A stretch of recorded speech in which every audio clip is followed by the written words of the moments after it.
कुरान पाक ला करके जुनैद बगदादी के सामने रखा और कहा, जुनैद क्या ये मेरे नबी की तस्वीर नहीं है? आंखें देखना हो तो पढ़ो, मा ज़ागल बसर हुआ मा तगा, चेहरा देखना हो तो पढ़ो, वद्दुहा वल्लैलि इज़ा सजा, हाथ देखना हो तो पढ़ो, वमा रमैत इज़ रमैत वलाकिन्न अल्लाह रमा, अगर कदम देखना हो तो पढ़ो, ला उक़सिमु बिहादल बलद व अंत हिल्लुम बिहादल बलद, अगर सीना देखना हो तो पढ़ो, अलम नशरह लका सदरक व वदअना अन्का विज़रक, अगर इस नबी की गुफ्तार देखना हो पढ़ो, वमा यंतिकु अनिल हवा इन हुवा इल्ला वहयु यूहा, इस महबूब की अताएं देखना हो तो पढ़ो, इन्ना आतैना कल कौसर। नारे तकबीर। अगर पढ़ना है तो कंजुल ईमान से पढ़ा करो, जहां बरेली का इमाम ये भी बताएगा, कुरान पढ़ने वाला अपने नबी को ये नहीं कहेगा मेरा नबी मेरे जैसा था या उसका इल्म ऐसा था वैसा था, बल्कि बरेली का इमाम बताएगा कुरान पढ़ने वाला अपने नबी को यूं कहेगा, सरवर कहूं के मालिक को मौला कहूं तुझे, बागे खलील का गुले ज़ैबा कहूं तुझे, तेरे तो वस्फ़ ऐब तनाही से हैं बरी, हैरान हूं मेरे शाह मैं क्या क्या कहूं तुझे, लेकिन रज़ा ने खत्म सुखन इस पे कर दिया, खालिक का बंदा खल्क का आका कहूं। हमारा शिवा है पूरी दुनिया में कि सिर्फ और सिर्फ रसूल पाक की गुलाम कौम ऐसी है जो 1 मिनट में पूरा सन्नाटा तारी कर सकती है। किसी ने एक साहब से पूछा था, वेल ट्रेन्ड फौज जो होती है, चाहे वो अमेरिका की हो कि रशिया की हो कि जापान की हो, चाइना की हो, उनसे पूछा गया कि अगर 10,000 फौज को सफों में खड़ा करना हो और उनको रेडी करना हो तो आपको कितना टाइम लगेगा? किसी के बारे में कहा कि अमेरिकी फौज के लिए हमें 4 घंटे लग जाएंगे, हम तरतीब दे देंगे। रशियन फौज के लिए 3 घंटे लग जाएंगे, चाइनीज और एक्टिव हैं, 2 घंटे में अपनी सफे तरतीब कर लेंगे। उस मुसलमान दानिश्वर ने कहा, अल्लाह का करोड़ों एहसान है, 1 लाख से ज्यादा का मजमा होता है हरम काबा में भी और हरम रसूल में भी। इमाम सिर्फ 1 मिनट में कहता है सफे दुरुस्त कर लो, किसी को डंडा मारने की जरूरत नहीं, सबकी सफे खुद दुरुस्त होती है।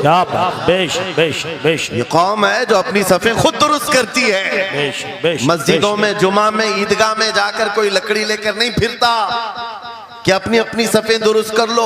हर एक को इतना शऊर है कि अपनी सफे कैसे दुरुस्त की जाती है। जब आपको अल्लाह ताला ने ये नेमत अता की है, मस्जिदों में सफे दुरुस्त कर सकते हैं 1 मिनट के अंदर, ईदगाह में 1 मिनट में हमारी सब दुरुस्त हो सकती है। ऐ नौजवानों, दुनिया को ये बताओ, सिर्फ मस्जिद और ईदगाह नहीं, दुनिया के हर मैदान में हम अपनी सफे दुरुस्त कर सकते हैं। सुभान अल्लाह। हर मैदान में हमारी सब दुरुस्त हो सकती है। ये अल्लाह की तरफ से दी हुई बहुत बड़ी नेमत है। बस अब मजमा जो खामोश है और मुतवज्जे है, अब मेरी बात को आगे मैं बढ़ाता हूँ, तवज्जो से सुने। कुरानी उलूम के मुताल्लिक आपके सामने चंद बातें रखूंगा, इसलिए कि मुझे कहा गया बड़ा पढ़ा लिखा मजमा है और मुसलमान के लिए पढ़ा लिखा होना बहुत लाजिम है, इसलिए कि जिहालत इस्लाम का अपोजिट है। जिहालत इस्लाम का अपोजिट है। आपको एक बात मैं बताऊं, जब भी कहा जाता है दौरे इस्लाम, यानी हुजूर सल्लल्लाहु अलैहि वसल्लम की आमद के बाद के हालात को दौरे इस्लाम कहते हैं, उससे पहले वाले जमाने को दौरे जिहालत कहते हैं। जबकि इस्लाम का अपोजिट तो कुफ्र होना चाहिए, कुफ्र होना चाहिए। ये दौरे इस्लाम है और इससे पहले दौरे कुफ्र था। नहीं, दौरे इस्लाम से पहले वाले दौर को दौरे जिहालत कहते हैं, इसलिए कि बताना है इस्लाम और जिहालत 2 अपोजिट चीजें हैं, 2 अपोजिट चीजें हैं। जाहिल हो और मुसलमान हो उसे ज़ेब नहीं देता। जिस कौम पर आने वाली किताब हिदायत का पहला लफ्ज इक़रा से शुरू होता है, इक़रा बिस्मि रब्बिकल लज़ी खलक़, कुरान का पहला लफ्ज जो आया है वो किस नाम से आया? पढ़ो अपने रब के नाम से, पढ़ो अपने रब के नाम से। और इल्म नहीं है तो कुछ नहीं है तुम्हारे पास। इमाम गजाली तो फरमाते अन्नासु कुल्लुहुम मौता इल्लल उलमा, ये सारे इंसान मुर्दा हैं, जिंदा अगर कोई है तो इल्म वाला है, इल्म वाला जिंदा है। और जिहालत की तारीकियों में भटकने वाले की मिसाल ऐसी ही है जैसे अंधेरी कोठरी में बैठा हुआ है, कहीं रोशनी का आने का इंतजाम नहीं, उसके सामने हलवा रखो कि गोबर रखो, दोनों बराबर है। जाहिल आदमी के लिए ऐसा ही है, कभी उसका हाथ इसमें पड़ेगा, कभी उसका हाथ इसमें पड़ेगा। जब नजर नहीं आ रहा है तो हलवा को गोबर समझकर खा लेगा और कभी गोबर को हलवा समझ के खा लेगा, गलाजत उसके लिए बराबर हो जाएगी। लेकिन इल्म को कहा गया अल इल्म नूरुन, इल्म रोशनी है। जिसके पास इल्म आता है वो तमीज सीख जाता है, उसके पास अखलाक आ जाते हैं, वो हलाल और हराम के फर्क को समझने लगता है, बुरे और अच्छे के दरमियान फर्क मालूम होने लगता है। इसीलिए मेरे अजीजों, मुझे बड़ा गर्व है और फख्र है, हमारी ही खानकाह से ये आवाज आती है, आधी रोटी खाएंगे और बच्चों को पढ़ाएंगे। बेशक, क्यों? बेशक। उस अजीम खानकाह से ये आवाज दी गई, क्यों?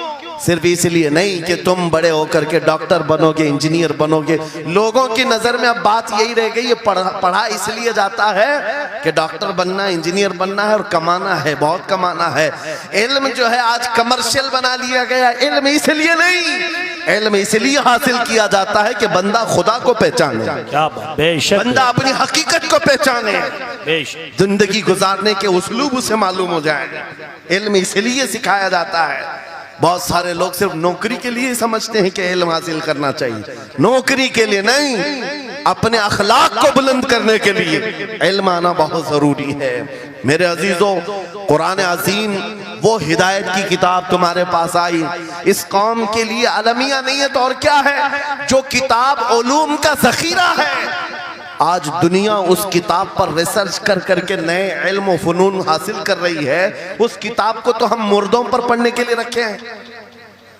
वो कुरान अज़ीम जो हिदायत की किताब और सारे उलूम का सर चश्मा है, उस किताब को कहां पढ़ते हैं? मैयतों पर। किसी का इंतकाल हो गया तो तीजे में पढ़ेंगे, चहलुम में पढ़ेंगे, 9वें में 20वें में पढ़ेंगे। वो ईसाले सवाब के लिए सिर्फ रखा गया। और उससे थोड़ा आगे बढ़ गए तो कसम खाने के लिए कुरान। आओ चलो हम कसम खाते कुरान पे हाथ रख करके, कुरान पे हाथ रख के। मियाँ क्या कुरान कसम खाने की किताब है? कुरान की वो आयत मैंने सबसे पहले पढ़ी, अल्लाह फरमाता ज़ालिकल किताबु ला रैब फीही, ये वो किताब है जिसमें शक की गुंजाइश नहीं, और ये हिदायत है परहेजगारों के लिए। और कुरान में 3 जगह ये लफ्ज आया है, हुदल लिन्नास, हुदल लिलमुमिनीन, हुदल लिलमुत्तकीन। ये सारे इंसानों के लिए भी हिदायत है, ये सारे ईमान वालों के लिए भी हिदायत है, और परहेजगारों के लिए भी हिदायत है। सब हिदायत अलग अलग अंदाज से हासिल करते हैं। बारिश एक ही है बरसने वाली, जमीनें अलग अलग हैं। बहुत नरम जमीन हो तो वो जमीन बारिश से फायदा ज्यादा उठाती है, और थोड़ी सी ओबड़ खाबड़ जमीन हो तो वहां से फायदा कम आता है। बारिश एक ही है, कुरान बारिश हिदायत है। जिसके दिल की जमीन जितनी नरम होगी उतना वो उससे हिदायत उठाएगा। सुभान अल्लाह, बेशक, उतना उससे फायदा उठाएगा। और आज हालात ये हैं, ऐ नौजवानों अपने दिल पर हाथ रख करके बताओ, कुरान कितने लोगों ने पढ़ा है? कुरान कितने लोगों ने पढ़ा? मैं हाथ नहीं उठवाता, किसी भी बात पर हाथ मत उठाया करो। ना ही झूठे हाथ उठाना है, ना सच्चे हाथ उठाना है, ना ही किसी और को शर्मिंदा करना है। अपने दिल पे हाथ रख करके बताओ कुरान कितनी मर्तबा पढ़ लिया। क्योंकि कुरान पाक, बहुत सारे लोग ये समझते हैं मदरसे में बचपन में एक बार पढ़ लिया तो उसका हदिया हो गया, खत्म हो गया है, अब इसके बाद फिर हमारी मैयत पे ही पढ़ा जाएगा। इसलिए तो कुरान के उलूम से नावाकिफ हो गए। अरे समझना तो दूर की बात, देख करके पढ़ना भी मुश्किल है। आज लोगों का देख कर पढ़ना मुश्किल हो गया। कुरान तुम्हारे पास बहुत सारी किताबें नहीं है, बहुत सारे ग्रंथ नहीं, बहुत सारे वेद नहीं है जिनका शुमार ही नहीं है। तुम्हारे पास ओनली वन, एक किताब कुरान पाक, ऐसी महफूज किताब जिसके बारे में अल्लाह ताला खुद फरमाता है सूरह कमर में, वलक़द यस्सरनल कुरआन लिज़िक्रि फहल मिन मुद्दकिर। हमने कुरान को याद करने के लिए आसान बनाया है कोई याद करने वाला? 4 बार यह आयत अल्लाह ताला फरमाता है कोई याद करने वाला? अल्लाह जब फरमा रहा है कुरान आसान है, तो कौन कहता है ये मुश्किल है? हमने खुद अपने हाथों तबाही को दावत दी है। दर्स कुरान को अगर हमने न भुलाया होता, ये जमाने ने जमाना न दिखाया होता, वो जमाने में मुअज़्ज़ज़ थे। मुसलमान होकर आज हम खार हुए हैं, तारीके कुरान होकर आज हम छोड़े बैठे हुए हैं। कुरान अजीम को छोड़कर बैठना कितनी बड़ी गुमराही है। आज हालात ऐसे आ गए कि कुरान को बदलने की बातें होने लग गई। क्यों? तुम उठाते ही नहीं। 26 आयतें निकाल दो, 25 आयतें निकाल दो, इसमें ये बातें उसमें वो बातें हैं। मुसलमान को तो पता भी नहीं है कौन सी आयतों के बारे में ये वावेला मचाया जा रहा है।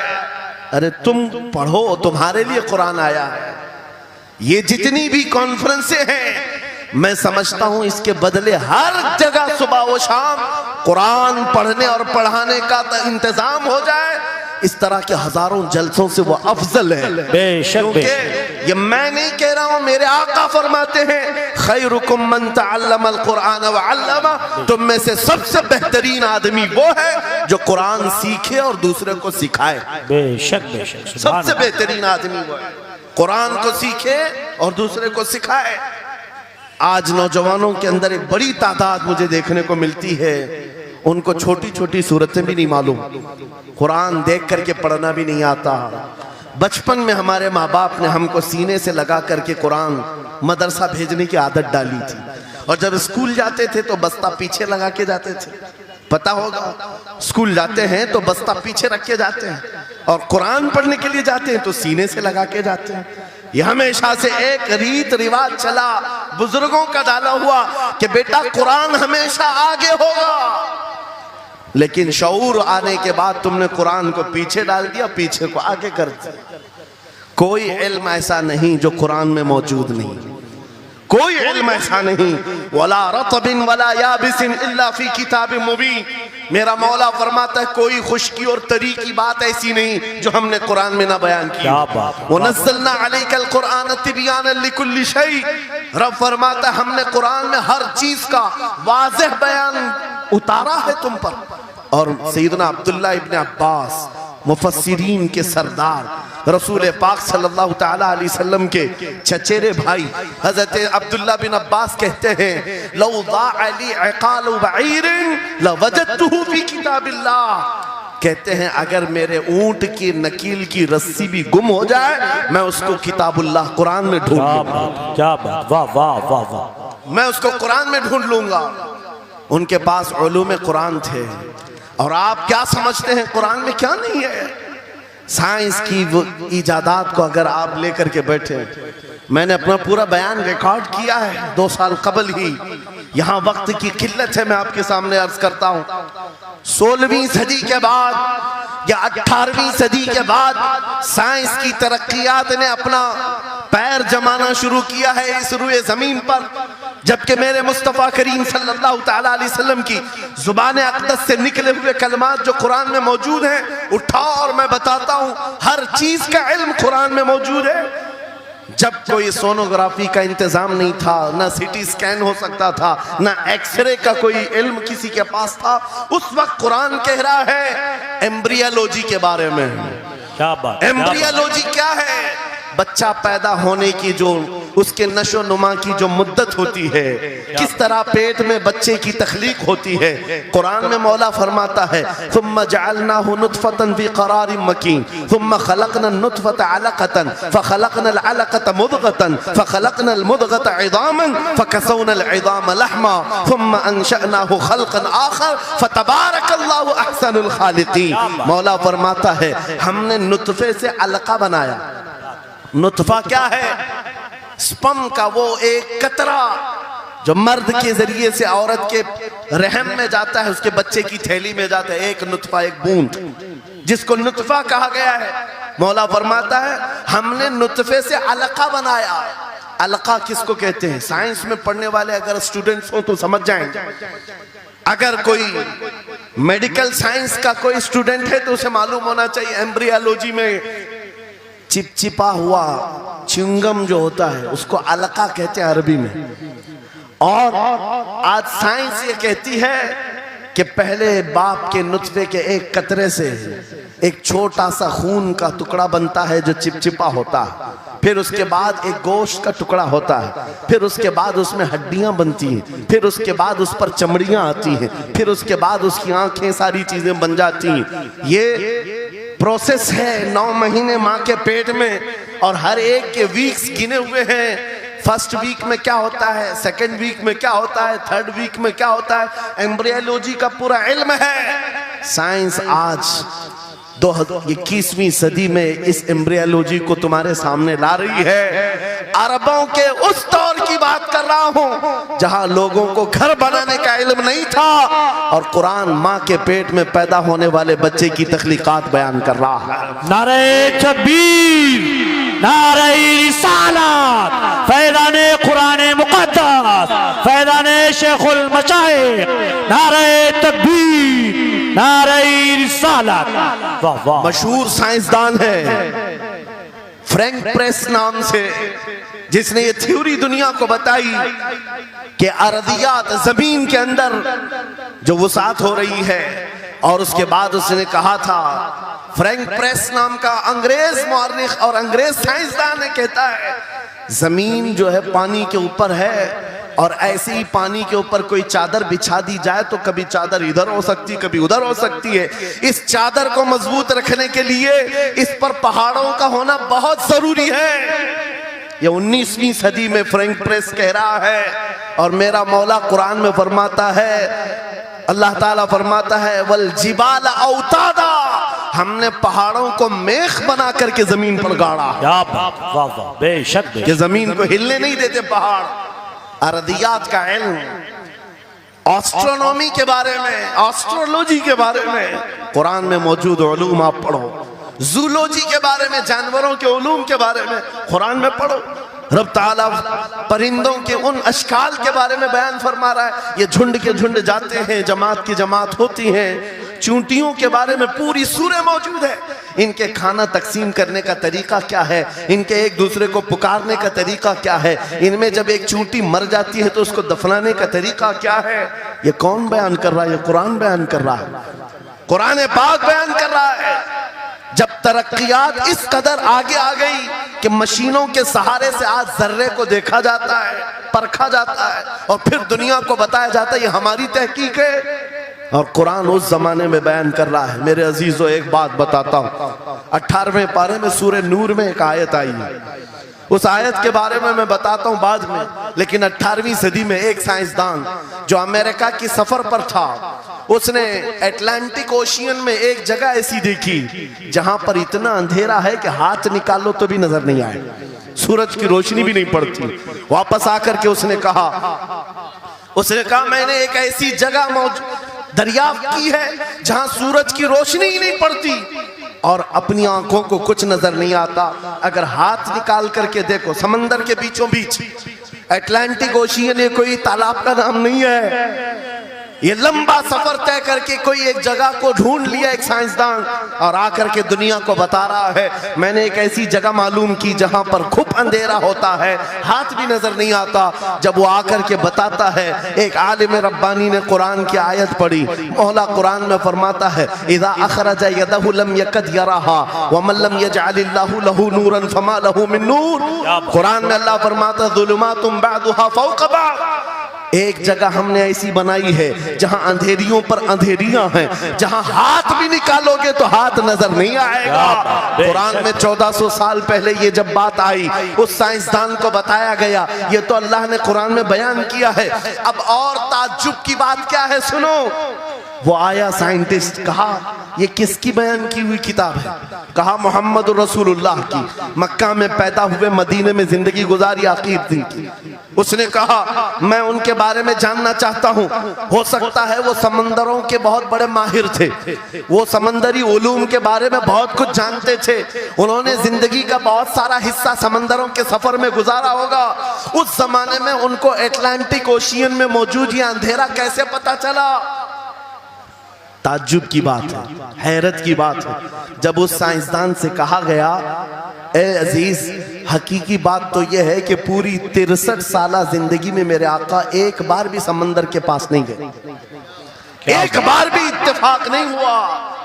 तब वो कहता है जो बंदा कभी समंदर के सफर पर गया ही नहीं और वो अटलांटिक ओशियन में मौजूद अंधेरियों की बात करता है तो फिर ये अपने पेट से नहीं, ये अल्लाह की बात कर रहा है। क्या बात, बेशक ये खालिक समंदर की बात कर रहा है, बेशक, जिसने वो अंधेरियां पैदा की। मेरे अजीजों, आपसे मेरा खिताब इसलिए है कि जो ज़ख़ीरे अल्लाह ताला ने हमारी किताब मुक़द्दस में रखे हैं, इसको हल करते करते लोगों के बाल सफेद हो गए और तुम तो अखलाक सीखने के लिए ऐसे लोगों के पास जाते हो जिनको पेशाब करने का तरीका नहीं मालूम। क्या बात, बेशक। कुरान के उलूम क्या कम है तुम्हारे पास? अब मैं आता हूं, ये तो साइंसी बातें हो गई, मैथमेटिक्स तो पूरा कुरान में इतना है, बयान करते करते मैं सुबह कर डालूं। कुरान पाक के अददी एजाजात, कुरान पाक के हिसाब, रियाजी, मैथमेटिक्स के फंडे, बहुत कुछ है। फिजिक्स के बारे में है, ज्योग्राफी के बारे में है, अलजिब्रा के बारे में है, साइंस के बारे में है। ये तमाम उलूम तो एक मिसाल के तौर पर मैं आपके सामने रख रहा हूँ, लेकिन अफसोस मैं उस कौम से बात कर रहा हूँ जिस कौम ने कुरान को छूना भी बंद कर दिया है। जाकर के देखें, आज ही जाकर के देखें, घरों के अंदर तुम्हारे टीवी, फ्रिज और वॉशिंग मशीन तो धूल से साफ होंगे, रोजाना साफ करते होंगे। कुरान को हफ्ते हो गए कभी छुआ भी नहीं, गर्द जमी हुई, धूल लगी हुई है। कुरान के साथ ये नाइंसाफी बंद कर दो, कुरान के साथ ये दोहरा मेयार बंद करो। आपको पता है क़यामत के दिन मेरे आका फरमाते हैं जो दो चीजें जिसकी हिमायत में आ गई उसको जन्नत में जाने से कोई नहीं रोकेगा, और दो चीजें जिसके खिलाफ खड़ी हो गई फिर उसको दोज़ख में जाने से भी कोई नहीं रोक सकता। हुजूर से पूछा गया वो दो चीजें क्या हैं? हुजूर फरमाते हैं जिसकी हिमायत में रमजान और कुरान खड़े हो गए उसका जन्नत में जाना तय हो जाता। क्या बात, वाह वाह। और जिसके खिलाफ खड़े हो गए रमजान और कुरान, हुजूर फरमाते फिर उसका दोज़ख में जाना तय हो जाता। अल्लाह अकबर।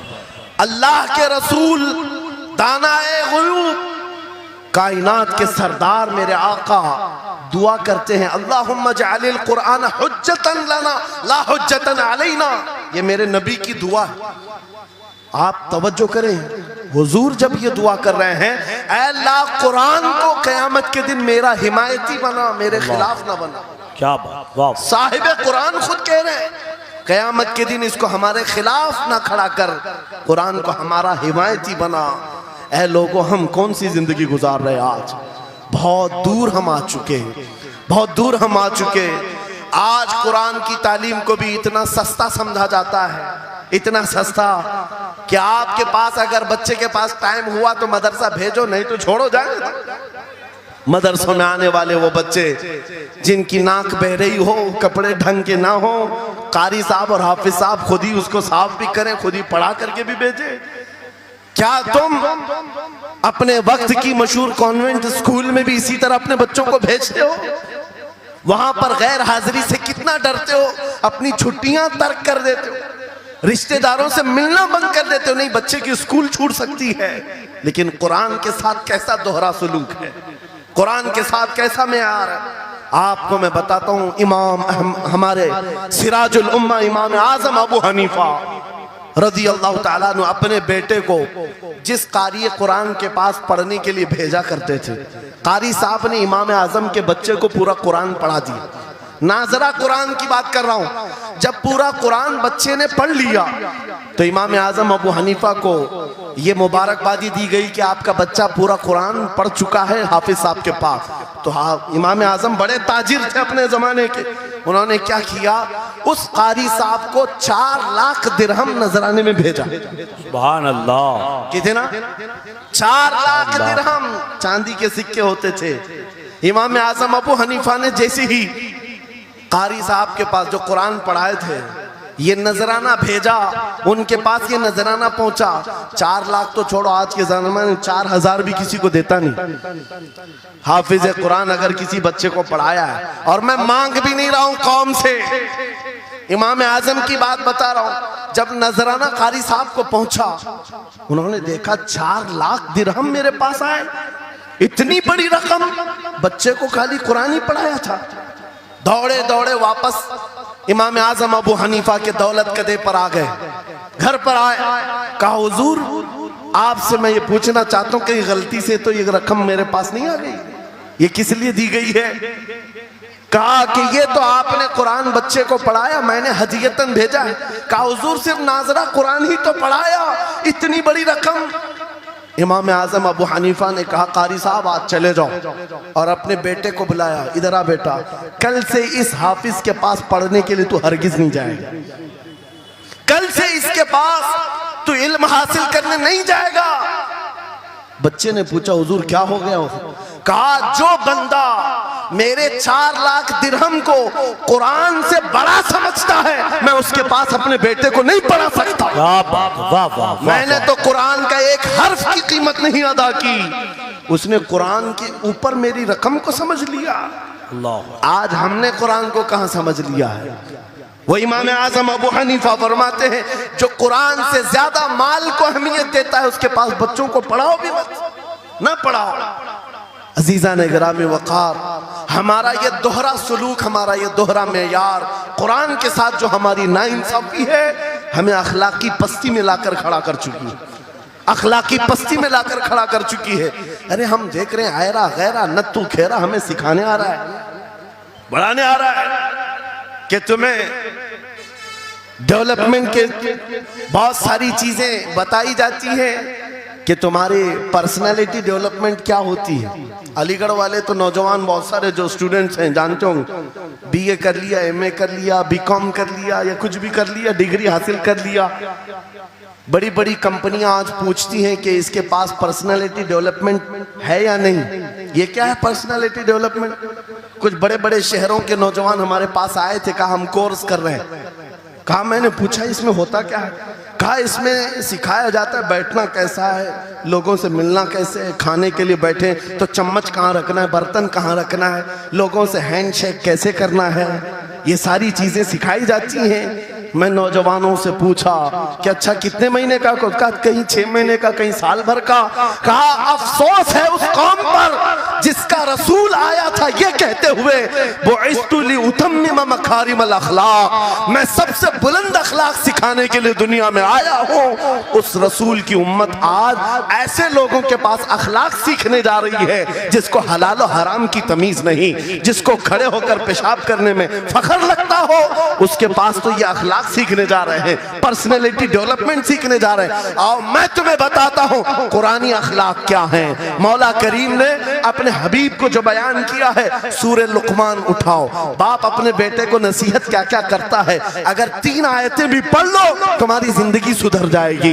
लुकमान हकीम अपने बेटे से कहते हैं या बुनय्या अक़िमिस सलात वअमुर बिल मारूफ वन्हा अनिल मुनकर वस्बिर अला मा असाबक, ऐ बेटा नमाज पढ़ा कर, बुराइयों से बचा कर, अच्छाइयों की बात कर, जो मुसीबत आए उस पर सब्र कर। ये सिर्फ जुमले नहीं है, ये जुमले नहीं है।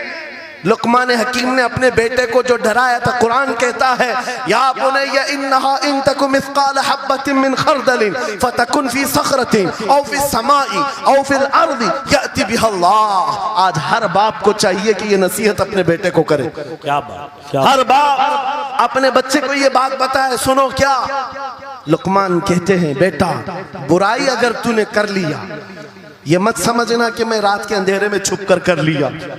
आज तुम्हारे हाथ में मोबाइल गुनाहों का अड्डा बन करके आया है। सिर्फ एक टच स्क्रीन पर सारी दुनिया तुम्हारे सामने नंगी नाचती हुई नजर आती है। कितने नौजवानों ने अपने अखलाक का कत्ल कर लिया है, उनकी आंखें हया से नापाक हो गई हैं। कितने लोगों ने अपना नूर ईमान बेच दिया मोबाइल की स्क्रीन पर चलने वाली इन बेहया तस्वीरों पर। कितने तो फरेफ्ता हो गए, कितने जवानी बर्बाद कर चुके। तुम क्या समझते हो? मेरे अजीजों, एक जवान ने मुझे बताया था, रात के वक्त मैं तन्हा मोबाइल लेकर बैठा था, अचानक पर्दा हिला तो डर लगा, जल्दी से स्क्रीन ऑफ किया, बैठा। मुझे लगा माँ आई होगी, बाप आया हो, कोई आया होगा, लेकिन कोई नहीं। पर्दा हिला, एक बिल्ली आई थी, इससे भी डर लग गया।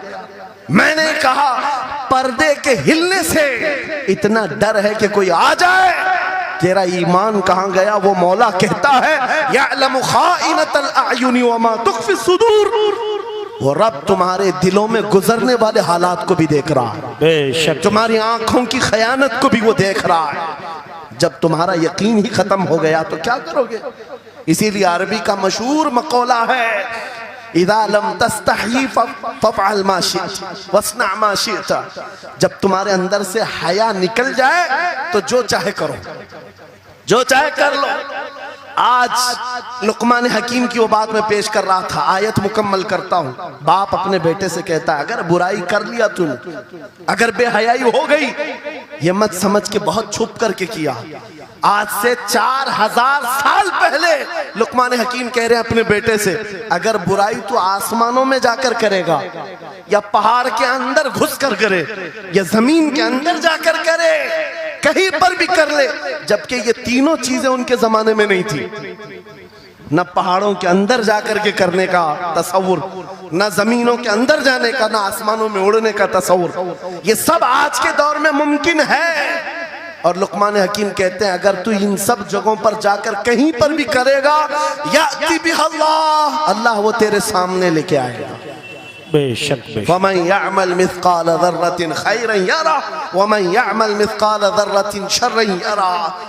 तुम अगर राई के दाने के बराबर भी नेकी करो, अल्लाह वो तुम्हें दिखाएगा। राई के दाने के बराबर भी बुराई करो, अल्लाह तुम्हें दिखाएगा। अखलाक सीखने के लिए दूसरी जगह जाते हो, अगर ये फार्मूला किसी को याद हो जाए, मैं कहता हूं सारे सीसीटीवी कैमरे बंद हो जाए। इस बंदे को कोई बहका नहीं सकता, जिसके दिल में सिर्फ इतना ख्याल है कि मेरा मौला मुझे देख रहा है, बेशक बेशक, मेरा रब मुझे देख रहा है। उसकी निगरानी के लिए किसी कैमरे की जरूरत नहीं, किसी सीसीटीवी की जरूरत नहीं। अजीजा ने गिरामी वक़ार, बच्चों के दिलों में अखलाक बाद में आएंगे, अल्लाह का खौफ उनके दिल में डालो। अल्लाह देख रहा है, एक दिन तुम्हें हाजिर होना है, सब लाया जाएगा, सब लाया जाएगा। जो कुछ किया था, जो कुछ कहा था, सब लाया जाएगा। लुकमान हकीम ने अपने बेटे को अखलाक सिखाया। क्या सिखाया? वक़्सिद फी मशीका वग़्दुद मिन सौतिका इन अनकरल अस्वाति लसौतुल हमीर। चलना हो तो मियाना अंदाज में चलो, ऐसे नहीं कि अकड़ कर चलना है या झुक कर चलना है। एतदाल के साथ चलो और आवाज को नरम रखा करो। बेशक कुरान कहता है सबसे बुरी आवाज गधे की आवाज है। लोग आज चिल्लाते हैं, एक दूसरे को ठट्टे मारते रहते हैं। ये महफिलों के आदाब भी नहीं, ना ही तुम्हारे अखलाक हैं। इसीलिए शेख सादी ने फरमाया है, तामर्द सुखन न गुफ्ता बाशद ऐबो हुनरश न हुफ्ता बाशद। जब तक आदमी बात नहीं करता, उसकी अच्छाइयां भी मालूम नहीं होती, उसकी बुराइयां भी नहीं मालूम होती। बेशक जब बात करता है तो पता चल जाता है इसके अखलाक कैसे है। बात करता है तो समझ में आ जाता है कौन सी कैटेगरी का है। इसलिए अपनी जुबान को ऐसी रखो कि दुनिया तुम्हें आला नस्ल का समझ सके। बात करो तो तमीज के साथ, चीख पुकार करना, एक दूसरे को इस तरह से बात करना नौजवानों में आज आम हो गया।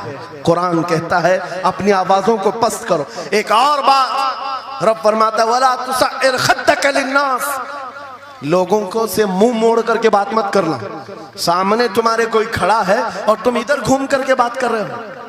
ये आज फैशन हो गया है, पीछे पलट करके बात करना, इधर देख करके उसको बात करना। लोग ये समझते हैं फैशन है। मेरा मौला फरमा रहा है ये अखलाक से गिरी हुई हालत है।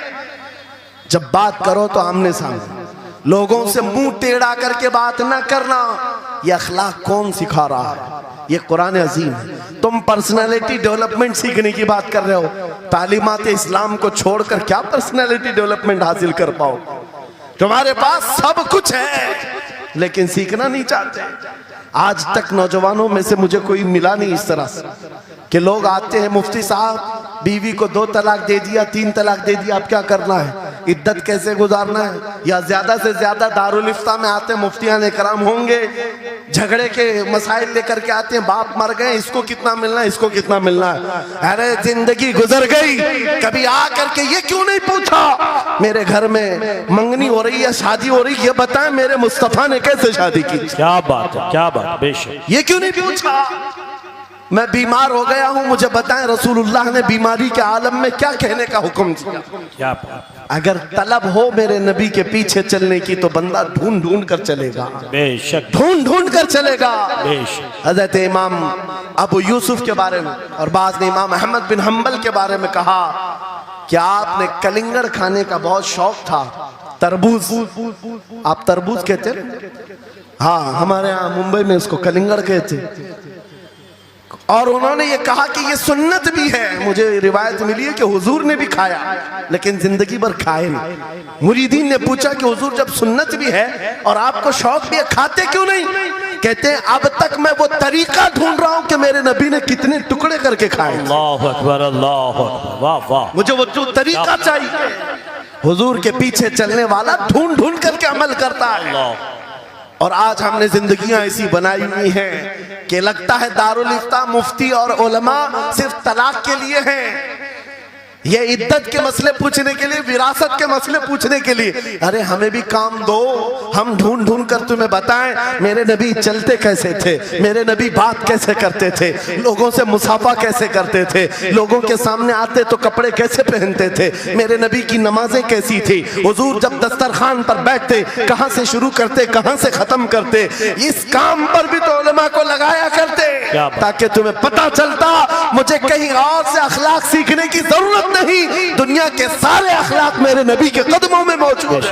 नारे तकबीर, नारे रिसालत, फैज़ाने खानकाए बरकत, फैज़ाने खानकाए बरकत, शेरे रज़ा, शेरे रज़ा, फैज़ाने शेखुल मशाइख, नारे तकबीर, नारे रिसालत, वाह वाह। दर्स कुरान को अगर हमने न भुलाया होता, ये जमाने ने जमाना न दिखाया होता।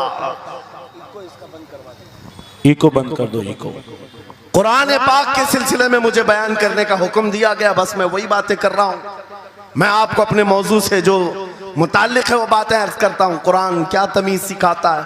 आज घर घर के अंदर जो एक बहुत बड़ी बला आई हुई है, हर तीसरा चौथा घर ये शिकायत लेकर के आता है बेटा हाथ से निकल गया, बेटी हाथ से निकल गई। माँ बाप इस बात के लिए रोज परेशान है, बेटा हाथ में नहीं आता, बेटी हाथ में नहीं आती। जहां ये जवान हुए 10वीं पास किया, ये मुंह दिखाते हैं हमको, आंख फिराते हैं हमको। फरमा बरदार बच्चों की कमी बहुत कम हो गई। गलती इन बच्चों की नहीं, उन माँ बाप की भी है। तुमने इनकी तरबियत तो खिलौनों से की है। इनकी तरबियत में तो तुम चाहते थे कि हर संडे इनको पिकनिक पर ले जाएं, बच्चा खुश हो जाएगा, इनको घुमाएंगे फिराएंगे, जो बच्चा मांगेगा सब ला कर देंगे। अरे ये 14 साल का नहीं हुआ, हाथ में मोबाइल भी पकड़ा दिया, सब कुछ कर दिया बच्चे के लिए। और अब बाप ये सोचता है ये 16 साल का हो जाए तो मेरी बात मानना चाहिए। एक बात याद रखो, जमीन में अदरक बो करके गन्ना आने की उम्मीद मत रखना। बेशक बेशक, जो बोते हो वही फसल आती है। मेरे नबी ने फरमाया अल्लिमु औलादकुम सलासा खिसालिन, हुब्ब नबीकुम व हुब्ब अहली बैतिही व तिलावतल कुरानिल करीम। मेरे आका की हदीस है, हुजूर फरमाते हैं अपनी औलाद को सबसे पहले 3 बातें सिखाओ, 3 बातें सिखाओ। क्या है? नंबर 1 अपने नबी की मोहब्बत सिखाओ। बेशक, सुभान अल्लाह। क्या होगा इससे? तुम जिस बात के लिए आज परेशान हो ना, 16 साल के बाद मेरा बच्चा मेरा फरमाबरदार बने, याद रखो तुम अगर इस बच्चे को नबी की मोहब्बत डालो, 16 साल नहीं तुम्हारा बेटा 60 साल का होगा तब भी सर झुकाकर तुम्हारे साथ खड़ा रहे। क्या बात, बेशक बेशक। तुम उसके दिल में अल्लाह रसूल की मोहब्बत डालो, अल्लाह तुम्हारी मोहब्बत उसके दिल में डाले। बेशक बेशक, ये रिटर्न दिया जाता है। नंबर 1 अपने नबी की मोहब्बत, नंबर 2 रसूल पाक के अहले बैत की मोहब्बत। मेरे आका फरमाते हैं बच्चों को सिखाओ। तीसरी चीज कुरान की तिलावत। ये 3 चीजें सिखाओ।